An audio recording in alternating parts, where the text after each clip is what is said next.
We continued our discussion on nullification, focusing on means of accessing the core of our soul's energies, which we do so by nullifying ourselves to God. On a bit of a deeper level, the highest power in our soul is called Chachma. Chachma is like this seminal wisdom. And this spiritual power, this Chachma in the soul, is like the core godliness of the soul, the peace of God himself that's inside our soul. So it's really a tremendous desired goal, a target goal, to access this Chachma, this seminal wisdom, because then I'm accessing the most intense energy of my soul that could just blow away anything negative. So how do I open up that Chachma? How do I open up that seminal wisdom to unleash these enormous powers? So we're told that Chachma, that seminal wisdom, is in essence nullification to God. That's why it's so powerful. It has no parameters. And that's why it can house godliness. It can house the core God energy in my soul. It houses the most intense God powers in my soul, because there's the most room for God there, because she takes up so little space.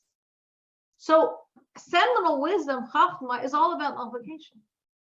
And that's why I access it by my nullification. The more I nullify myself, the more I'm opening up the seminal wisdom, the Chachma of my soul. And we do this by putting ourselves on the side. Most of us are very ego-driven. That's just being normal. And being aware that the ego blocks us from this seminal wisdom, from this Chachma, blocks us from this relationship with God. And very consciously putting it on the side and being focused and aware of God in a very precise, very detailed way, a very strong sense of God's specific presence right now in me, and letting that take up all the space. And the more I have this very focused awareness of God, the more I feel this nullification. Another idea, another way of accessing this seminal wisdom, this Chachma, besides through this self-nullification, is by feeling in danger, by being aware that this transgression, that if I do whatever I'm currently tempted to do, or don't do what I should be doing, or do what I shouldn't be doing, I'm in danger of my relationship with God. I'm in danger of being cut off from God, which is actually what happens. For the duration of any transgression, I am cut off from God. As long as that transgression lasts, I am cut off from God. My soul is further from God than anything in creation. And if I feel that danger, if I feel the danger of separation that this transgression is evoking, that's also going to open up that seminal wisdom of my soul. This is also going to allow all those godly powers embedded in the seminal wisdom of my soul to just flow.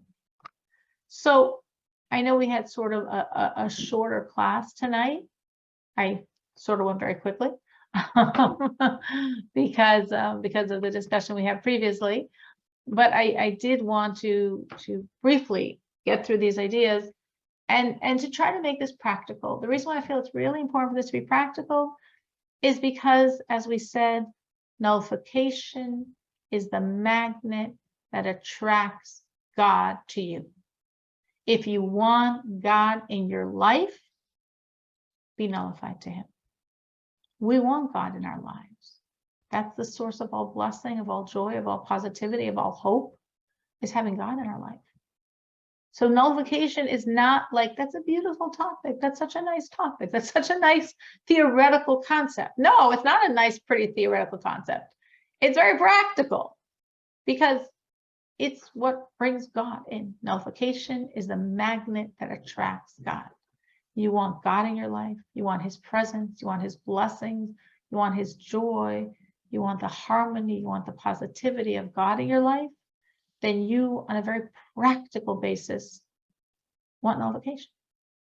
So I said a lot of things about nullification, some of which were more abstract, some of which were more theoretical, some of which would require more deep work.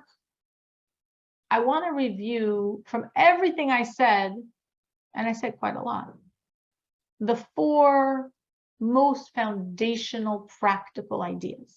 Like I'm saying, I said a lot of things, but now I want to make it very simple. Because I want to make it concrete. I want to make sure everyone walks away from this class understanding how they, in their lives, can be nullified and can therefore have God in their life. So there are 4 ideas when I reviewed everything I said last week and everything I was going to say tonight. These are the 4 that I feel are the most foundational, simple, practical ideas. 1, I put aside my will for God's will. I do what he wants. I do the mitzvah I don't want to do. I refrain from the act that I want to do, but he doesn't let. So if I'm lighting candles that I don't want to do what he wants me to do to usher in the Shabbos, if I'm holding back from eating this food because it's not kosher, even though I want to eat it, so it's doing what he wants when I don't want to, holding back from what he doesn't want when I want to, that is practical nullification, putting aside my will for his. That is the magnet that just opens up God. God is just attracted. He's drawn to you by that nullification. Another idea that to me feels very practical and doable is that idea of nullification and joy. That if I'm really nullified, I really have God in my life, feeling the joy that God's in my life. Another idea that I think is very foundational is if I'm nullified, I really feel it's all God and there's nothing but God. Complete nullification to God. This isn't my script at all. It's his. Having the inner peace. And the inner peace is really coming from that absolute nullification, absolute awareness. It's all God.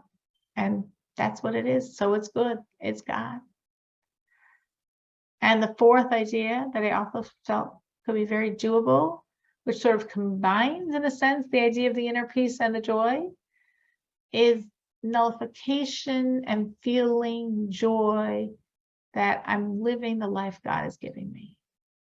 Is this what I thought my life was going to be? This is God's vision because it happened. So having joy in my reality because I feel this is the life God wants me to lead, because this is the life I'm leading.